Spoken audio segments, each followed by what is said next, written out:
They burned everything I had worked for, my farm, my legacy, my dreams, reducing years of hard work to ash in a single calculated moment. But what the HOA didn't know was that their biggest mistake wasn't torching my land. It was leaving behind a single critical legal document that would become the key to my ultimate revenge. Would they survive the storm they were about to unleash? The morning I found the first letter from the HOA stuffed in my mailbox was the day everything started to fall apart. I remember it clearly. The sun was warm on my back as I collected fresh eggs from my hens. Their soft clucking always made me smile. Those chickens were like family to me. After 5 years on my small farm, my 6 acres of heaven sat just outside Pine Creek city limits. I grew the juiciest tomatoes you've ever tasted, kept 15 happy chickens, and even had 2 goats that helped keep the grass trimmed. My grandpa left me this land when he passed, and I turned it into the farm of my dreams. The kind of place where fireflies dance at dusk and the air smells like fresh earth. I was here first. That's the important part. My farm existed long before the fancy houses of Oak Ridge Estates started popping up next door 3 years ago. These giant homes with perfect lawns and matching mailboxes didn't fit with my weathered barn and veggie gardens, but we all got along fine at first. Until Tom Hiddleston moved in. "Is that your rooster making that awful racket at 5 o'clock a.m.?" And those were the first words Tom ever said to me. No hello, no introduction, just complaints about my animals. He stood at our property line in pressed white pants and a blouse that probably cost more than my monthly grocery bill.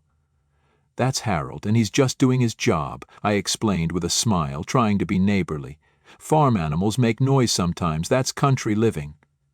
Tom's lips pinched together like he tasted something sour. "This isn't the country anymore. This is Oak Ridge Estates, and we have standards." I wiped my dirty hands on my jeans and tried reason.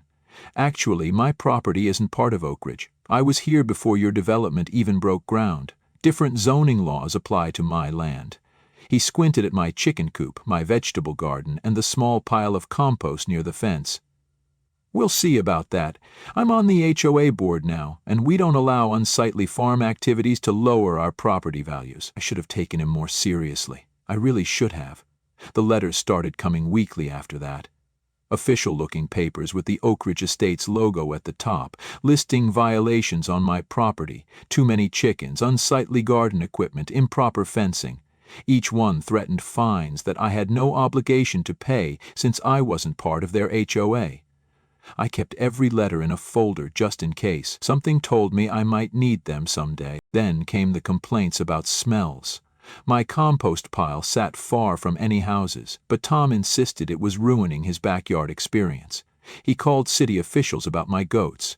He photographed my property from the road, pointing at chicken feathers that dared float over the property line. My other neighbors from Oak Ridge started acting strange too. People who used to wave now looked away when driving past. Mrs. Gonzalez, who had always bought eggs from me, stopped coming by. Only Rebecca still smiled and chatted when she walked her dog past my place in the evenings. "Don't take it personally," Rebecca told me one day, leaning on my fence. "Tom's been showing pictures of your farm at HOA meetings, saying it's a health hazard. Some people believe him, but others think he's just being difficult." "Can he really do anything?" I asked. "My property isn't even part of Oak Ridge." Rebecca looked worried. "Just be careful. Tom's husband is friends with someone on the county zoning board. He's been talking about getting the boundaries redrawn." I didn't sleep well that night, or many nights after. The worst part was I couldn't stay and fight. My mother's health had been failing for months, and she needed me.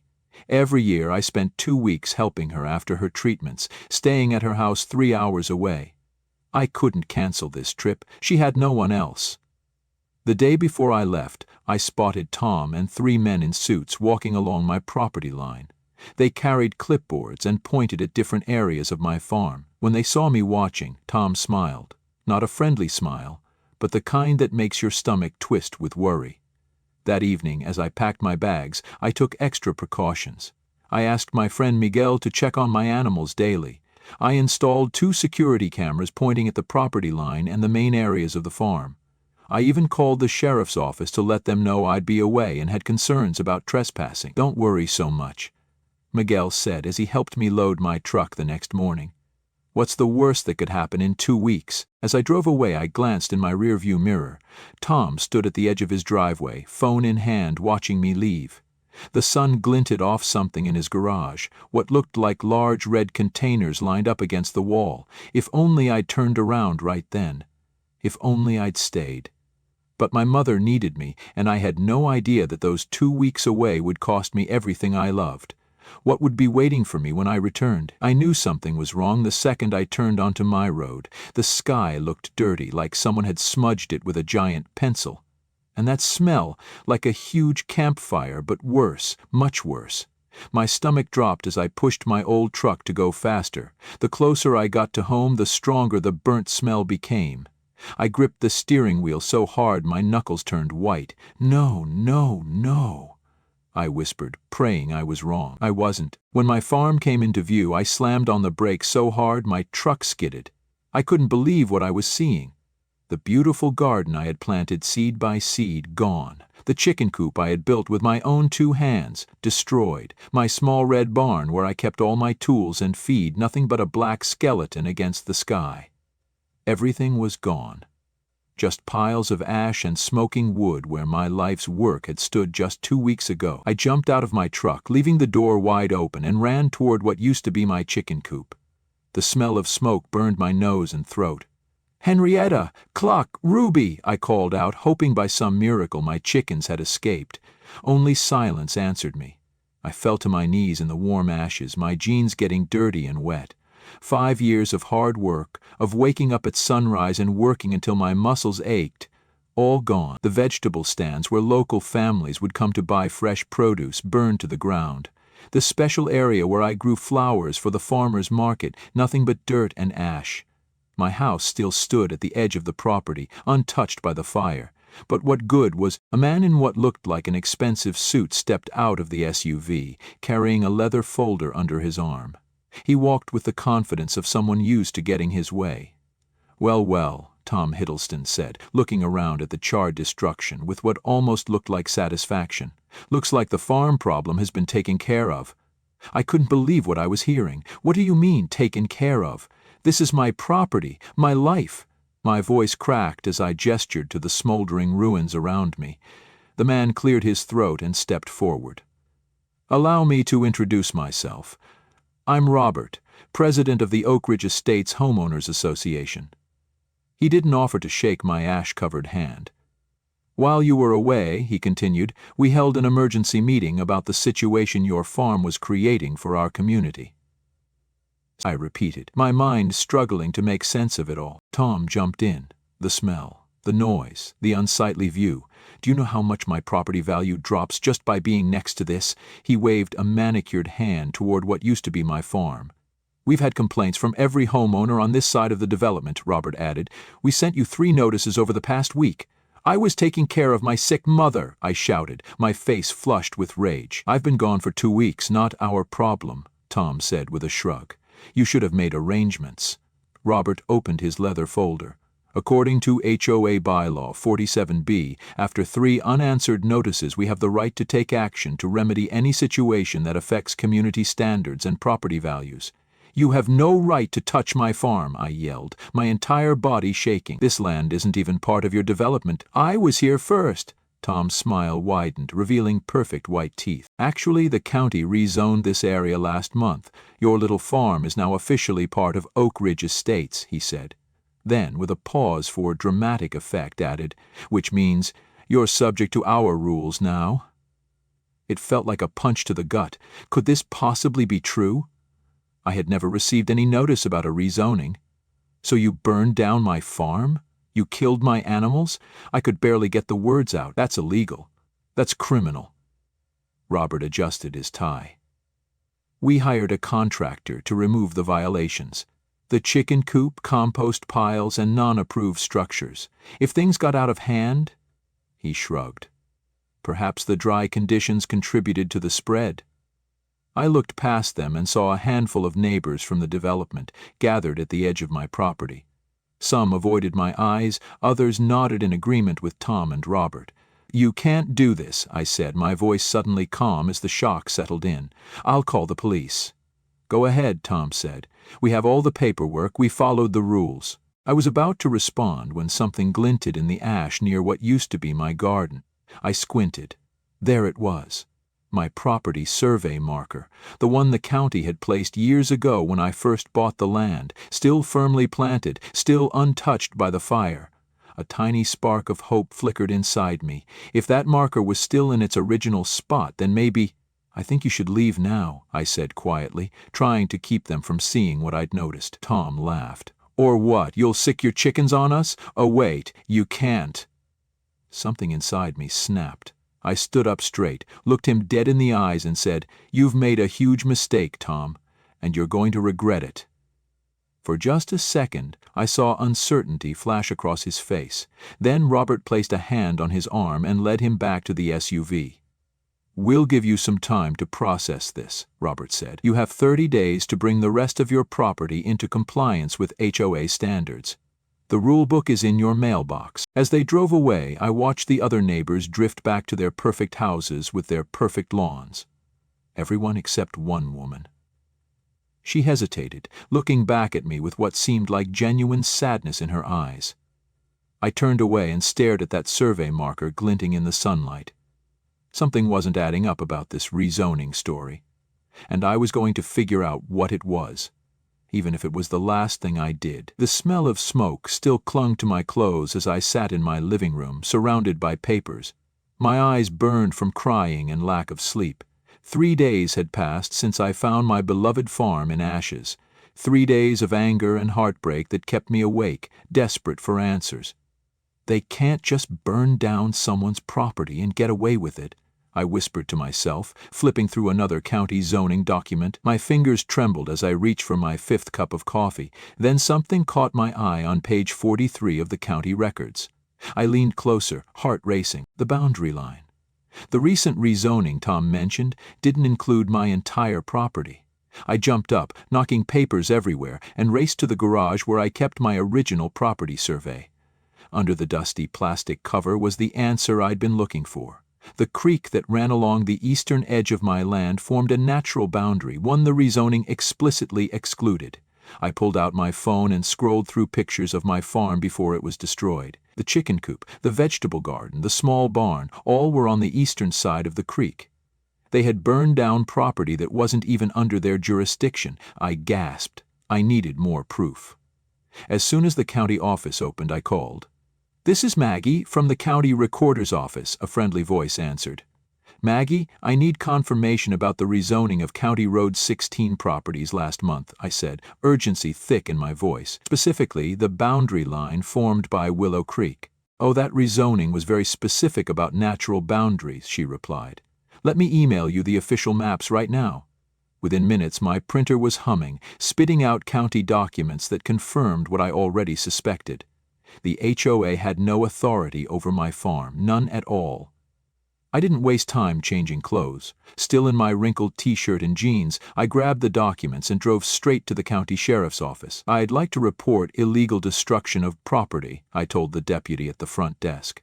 His eyes widened as I explained and showed him my evidence. "Ma'am, this is serious," he said, calling over another officer. "We'll need to take your statement and these documents." 2 hours later, I walked out with a case number and a promise of a full investigation. But I wasn't finished. I knew the Oak Ridge Estates HOA held their monthly meetings on Thursday evenings. Today was Thursday.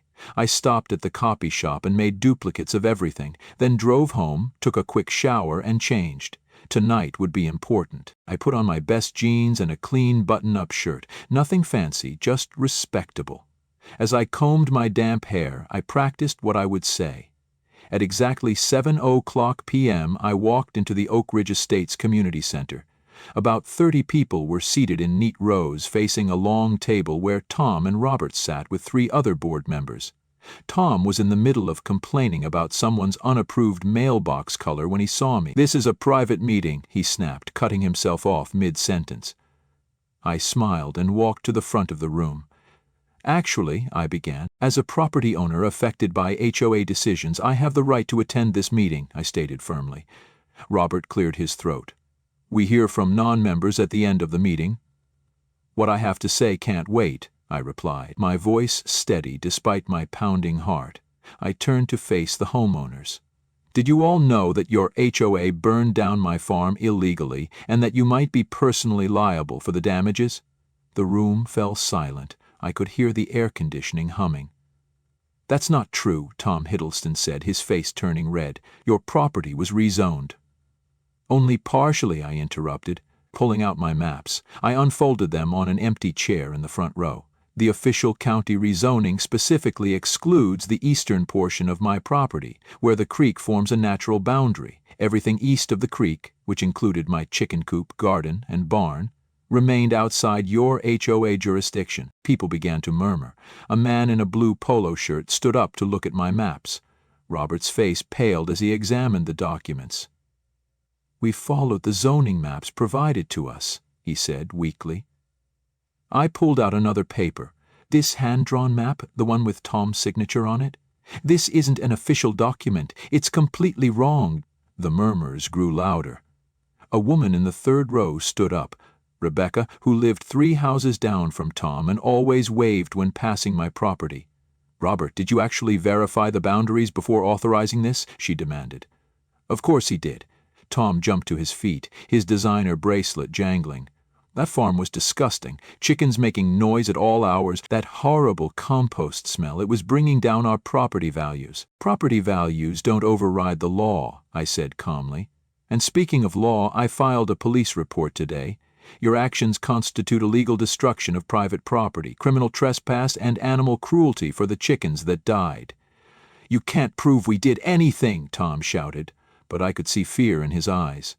I pulled out my phone and played a video I'd found on my home security system. It showed a truck with Oak Ridge Estates, HOA, on the door, arriving at my property 3 days after I left town. The date and time stamp were clearly visible. I have more footage, I said quietly, and I've already spoken with 3 reporters who are very interested in how an HOA could make such a serious mistake. Rebecca walked to the front of the room. I motioned to immediately suspend any board members involved in this decision pending investigation. Second, called out the man in the blue polo shirt. Tom's face went from red to white.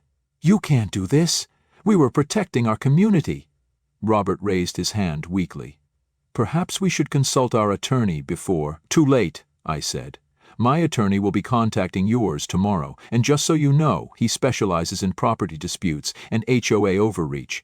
He hasn't lost a case in 6 years. I gathered my documents as the meeting erupted into arguments. Some residents were shouting at Tom, others were asking Robert questions he couldn't answer. I walked calmly toward the exit, but Rebecca caught up with me. I'm so sorry about your farm, she said, touching my arm. Not all of us are like Tom. Thank you, I replied, but this isn't over. They destroyed something precious to me, and they need to make it right. As I drove home, my phone rang. The caller ID showed County Sheriff's Office.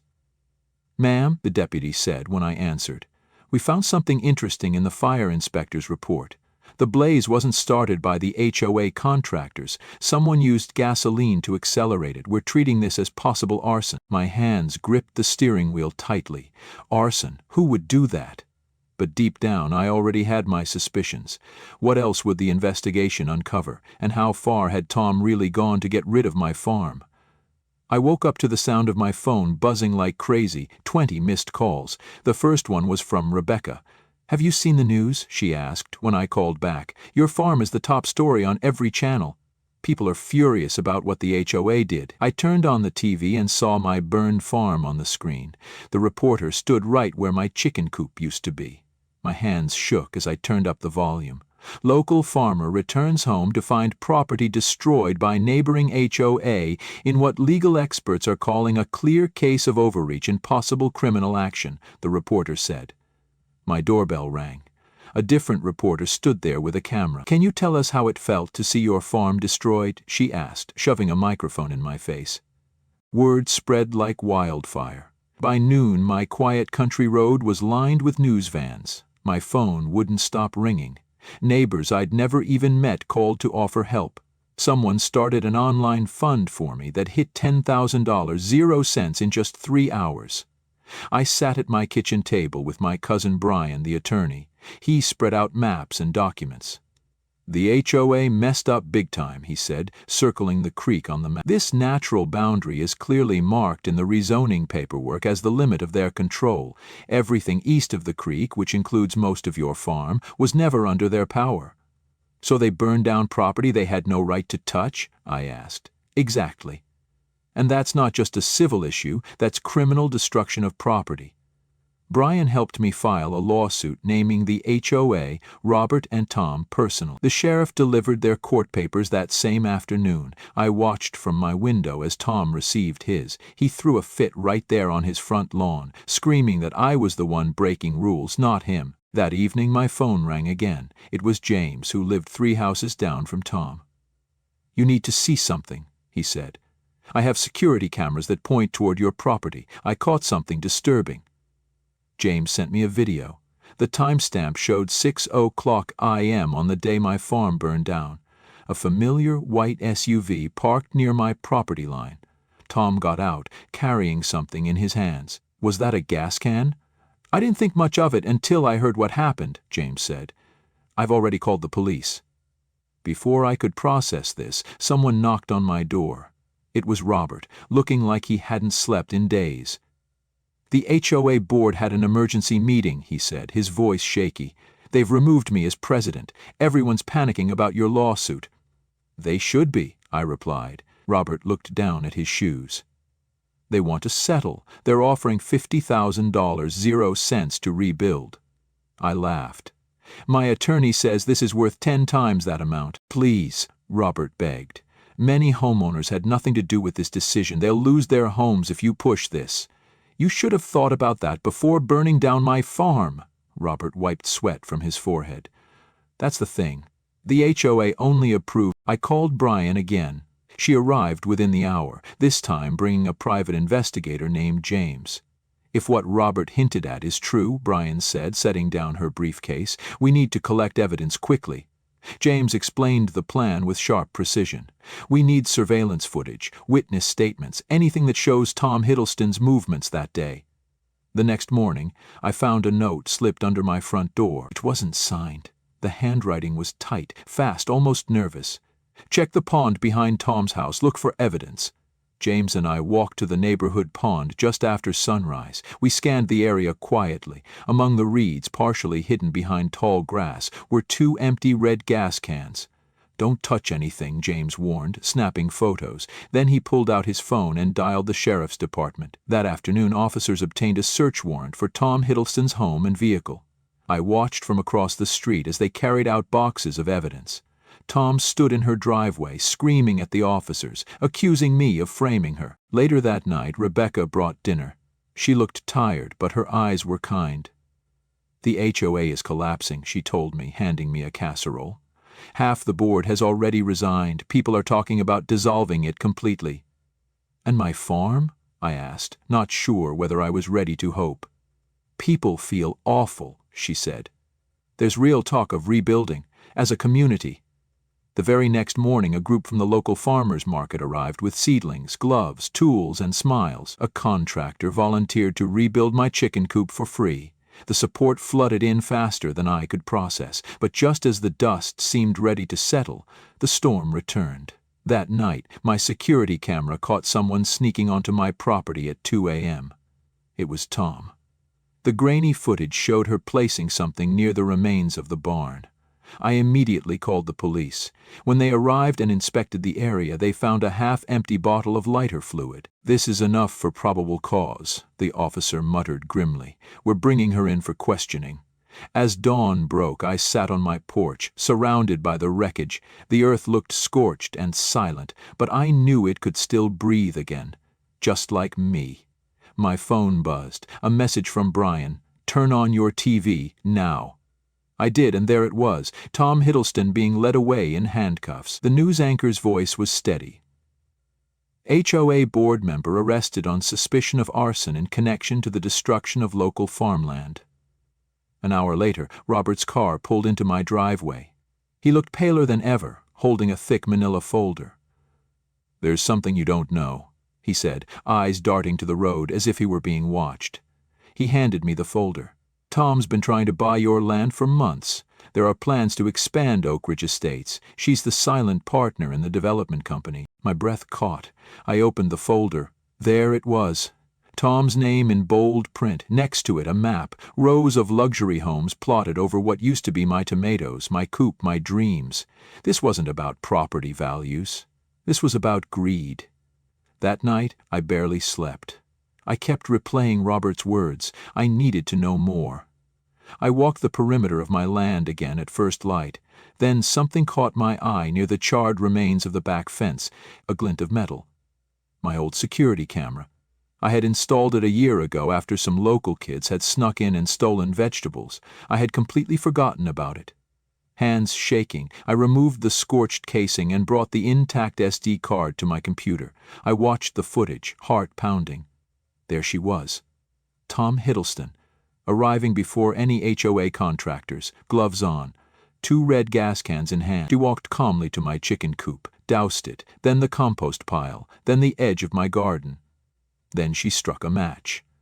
The flames ignited faster than she seemed to expect. She jumped back, startled, then ran to her car. 20 minutes later, the Valley landscaping truck hired by the HOA pulled up. The workers looked stunned. They stood watching the blaze. Then they got back in the truck and left. They never called for help. I called Brian immediately. "I have it," I told her. "Proof. Tom set the fire." The HOA contractors didn't even do the damage. They just let it happen. "This changes everything," she said. "We're not just looking at property damage anymore. We're talking felony arson."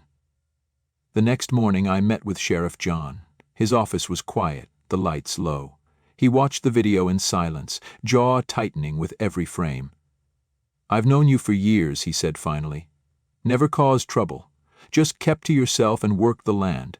But some folks," he shook his head, "some folks just can't stand watching others live differently." He stood and grabbed his badge. "I'll be paying Miss Hiddleston a visit today." Word spread like wildfire. By noon, local news vans were parked along my fence line. I agreed to one interview, standing beside the ruins of my coop, the greenhouse now ashes. "My farm wasn't even under HOA jurisdiction," I said into the camera. "I just want justice, and the chance to rebuild what they stole from me." That evening, I watched from the kitchen window as police cars pulled up to Tom's house. She came out in handcuffs, red-faced, shouting until she spotted the cameras. Then she ducked her head and was driven away. The next few weeks blurred together. Courtrooms, depositions, papers filed, the evidence stacked high, my footage, the text messages to Robert. "I'll take care of the farm problem before the contractors arrive. They'll just think it was part of the cleanup." In court, Tom's lawyer tried her best. "My client believed she was enforcing community standards that applied to the property." The judge peered over her glasses. "By committing arson?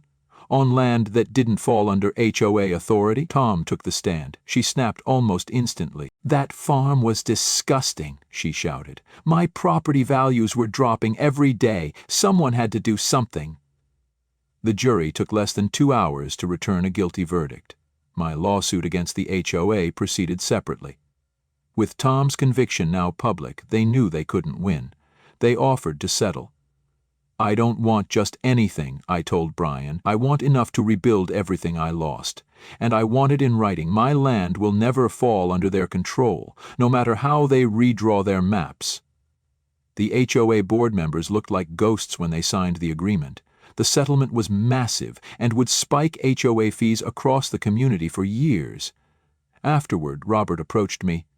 "For what it's worth," he said quietly, "I'm sorry. I should have checked the boundaries myself." I trusted her word. Rebuilding took months, but slowly, piece by piece, the farm returned. The new chicken coop was sturdier, safer. The new greenhouse glowed under the spring sun. Raised beds replaced scorched earth. Rows of lettuce and tomatoes took root, and something unexpected happened. Neighbors, people who had once crossed the street to avoid me, started showing up to help. "I always liked your farm," one woman admitted, helping me plant seedlings. Tom didn't speak for all of us. Rebecca became a regular visitor, bringing her kids to learn about vegetables.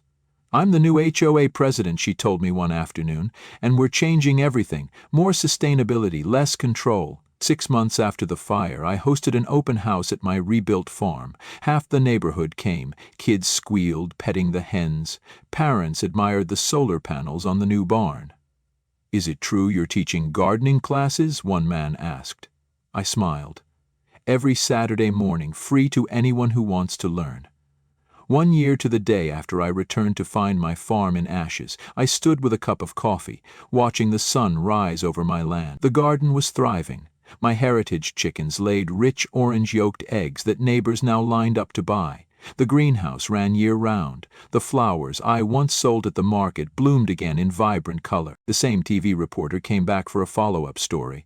"How do you feel," she asked, "seeing everything rebuilt?" I watched bees flit around my apple blossoms and smiled. "I learned that good fences and proper property surveys make good neighbors," I said, "but also that one person's hatred doesn't define a community." As for Tom, after serving her sentence, she sold her house at a loss and moved away. A young family bought it. Their kids now come to my gardening classes every Saturday. The HOA still exists, but under Rebecca's leadership, it's focused on community, not control. Together, we even started a neighborhood farmers market in the local park. That one legal detail Tom forgot to check. The property line that placed my farm just outside HOA jurisdiction didn't just save my land, it transformed an entire town and reminded us all of what really matters: respecting each other's right to live as we choose. They burned my farm to the ground, my chickens, my garden, my dreams, because I didn't fit into their suburban ideal. But what the HOA didn't count on was that I kept every document, every letter, every survey line, and one overlooked boundary turned their $1 million scam into a federal case. Here's what I've learned, and what you need to know. Know your property lines, document everything, read the bylaws, and don't trust a handshake deal. Silence is power, until you speak. When you're targeted, it's easy to feel alone, but truth has a funny way of catching fire, just like my farm did. And when it does, even the most powerful HOA president can fall. If you've ever felt cornered by petty fines, zoning tricks, or corrupt neighbors, it's time to fight back, with facts, not fear. Subscribe to HOA Revenge for real stories that expose the dark side of neighborhood rules. We're building a community where the law still matters, and bullies don't get the last word, because sometimes defending one small patch of land can spark justice for an entire town.